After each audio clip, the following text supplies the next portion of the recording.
Yo, I believe I am live. Sorry for being late. You guys know that I'm never late. Where the hell? Hold on. Wrong graphics are on the screen. Why? Oh, I know why. Easy fix. I've been talking for like 2 hours. I was on the Daily Sweat podcast, and then we did the live MLB show. I'm cooked. Man. We're going to go through these 3 games and then leave me alone. No, I'm kidding. But I do need to relax after we get through this. God damn. All right, so let me just fix the graphics real quick. And this is going to be real quick. But not because, I just want to get out of here and whatever. It's more because, this is the 3rd game of the series. We know the matchup already. There's no reason to keep going over the same thing. So I'll brush on it in case you didn't see.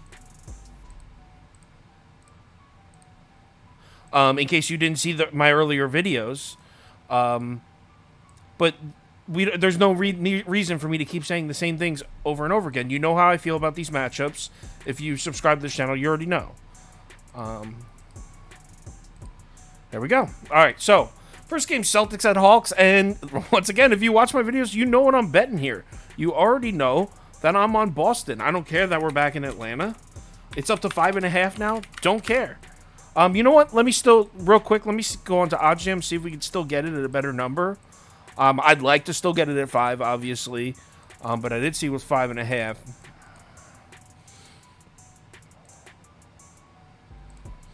Sorry, loading up. Even my computer's like, dude, enough. All right, here we go. No, all books at 5.5 across the board. BetMGM, FanDuel, Caesars, Bet365, all across the board 5.5. So that's the best we're gonna get. Celtics plus 5.5. That's cool with me. I'm down with it. Let's open up my notes here. Wow, my notes aren't even open. I'm a fucking mess.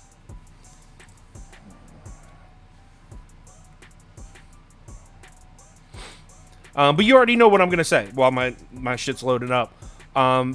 It's not that I think the Hawks are trash. I don't think they're going to get swept because they're trash. I think they're going to get swept because they're the most unlucky team ever for drawing the Celtics in the first round.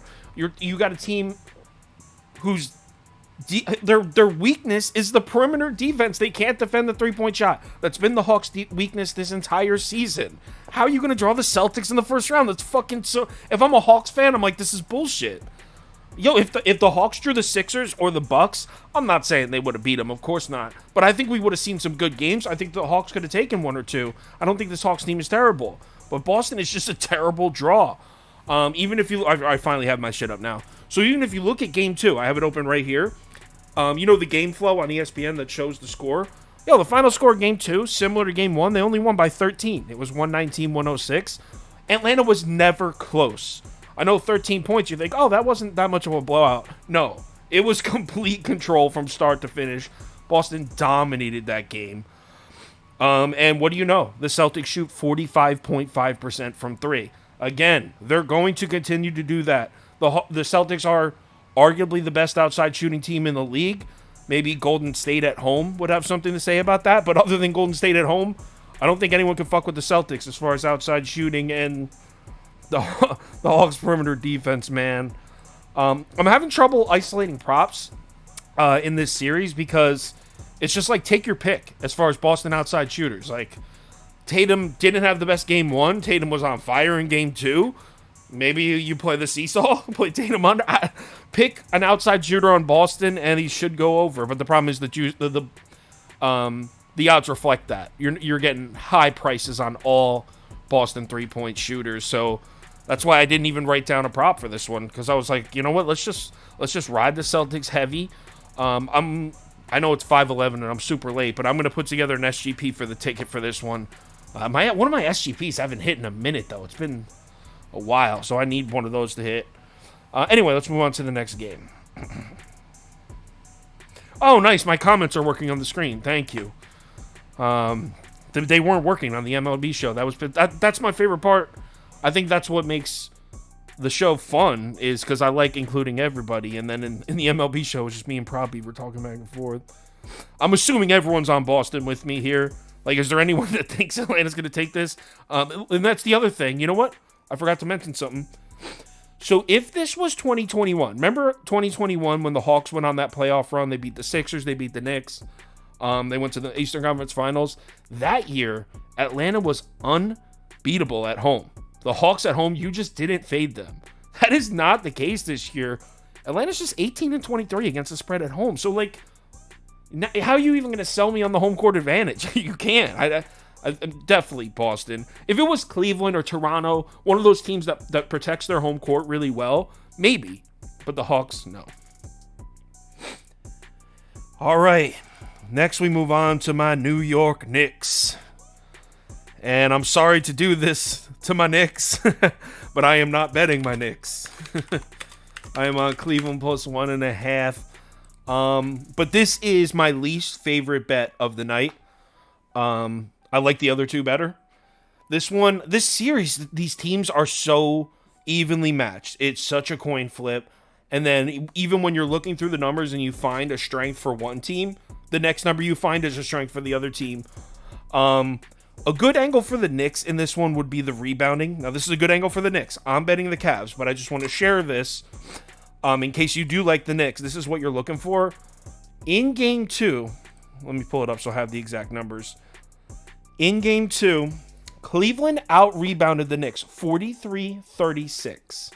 That is most likely not going to happen again. The Knicks, since the All-Star break, were the best rebounding team in the NBA.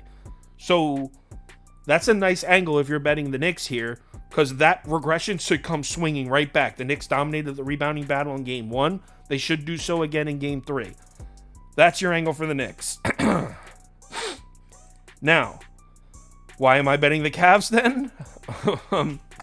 Well, I think Darius Garland just had his coming out party. And I know a lot of people are going to be like, oh, he won't do that again. The thing is, if you remember last year, pre-Donovan Mitchell, remember the Cavs, Colin Sexton got hurt. Gets Colin Sexton back on the Cavs. He got hurt and everyone's like, oh, the Cavs are going to suck. And Garland just took over and was that dude for a couple months. I don't think... He's not a 30-point-a-night guy, but he is the type of guy that can drop 30 points a night in consecutive nights. And if the Knicks are going to put a lot of attention on Mitchell, Donovan Mitchell only attempted, 11 shots in Game 2? The Cleveland's like, cool, you know what? Garland will do it to you. And I think that was scary. The reason for the line shift is because obviously Cavs were heavy favorites and now they're underdogs. The reason for the line shift it would be Cleveland is no longer at home. Obviously, they're on the road. Cleveland's been one of the best home teams all season. On the road, Cleveland just 18-20-3 against the spread on the road. But, oh my God, I'm like out of breath. I've been talking for 2 hours. But here's the thing. If you're going to bring up Cleveland struggles on the road, how are you also not going to bring up the Knicks struggles at home? Remember I just said Cleveland 18-20-3 against the spread on the road? Knicks at home, 18-20-3 against the spread. The Knicks are not good at protecting their home court. So again, an 8-point swing, I'm not seeing it. I hope the Knicks win. I'm a Knicks fan, and I have tickets to Game 4. I'll be there Sunday, but I'm not seeing it. I think Cleveland's actually going to take 2 in a row, and I think the series goes back to Cleveland with the Knicks down 3-1, unfortunately. But like I said, this is my least favorite pick of the night. All right. Jesus. All right. Denver at Minnesota next. This is a simple explanation. Minnesota just looks like a mess. Definitely on the Nuggets here. Let me make sure this line is still, because I wrote this early this morning. I want to make sure it hasn't moved. Ooh, you can get it at 2 now on Barstool. All right, cool. All right, so let's knock it down to 2. Always down to take the best value. So you can now get it at -2 at -109 on Barstool. So that's definitely the pick. Obviously, there's this... The Nuggets went on that hot streak at home earlier in the season, right? And Denver's one of those teams that kind of got branded as a team that's way better at home. And there's truth to that. But this Minnesota team just looks like a mess, man. I know that in Game 2, they brought it back close, and everyone was watching. It was cool. They brought it back. I think they took the lead. Yeah, they had like a 3 or 4 point lead. They came back, took the lead. But everything they put up was falling. Literally everything. Like, a fucking leaning 22-footer falls. Then a 26-foot three falls. I'm not saying they're not capable of hitting the shots. I'm saying when every single one of your shots is falling, there's some luck involved there. And if it wasn't for that one run where Minnesota just couldn't miss a shot, specifically Anthony Edwards, they get blown out again. I mean, they get beat by 25 points again. So I'm not going to let one singular run take me off what should be. If it wasn't for that one run, we'd be like, okay, Denver is just going to win every game by 20 points. That's what we'd be thinking right now. So I'm not going to let one run shift me off what we've clearly seen as a dominant advantage here. The Nuggets are flexing their muscles right now, showing us why they're the 1 seed. And yeah, I mean, the only way Minnesota wins this game is if they have a heroic effort from Anthony Edwards or Towns. I'm not seeing it. I like Denver. All right. Don't do it, Kyle, from Stephen Hairston. Nah. I am doing it. I love the Nuggets. And I'm sorry to make this so short, but like I said, I've been talking for 2 hours. I need to stop talking. I need to stop looking into a camera. Those are my 3 picks. I'm going to add a couple props, and I'll put the SGP up. Give me about 10 minutes on that. It's already typed up. I just got to check the odds on everything and put it up. So sorry for such a short show. It was a crazy day for me. Thank you always for supporting. Let's have a great night and a great weekend. We'll probably go live for the MLB tomorrow morning, so join in if you want to do that. And I'll do something for the NBA too on YouTube, so stay tuned and have a great weekend.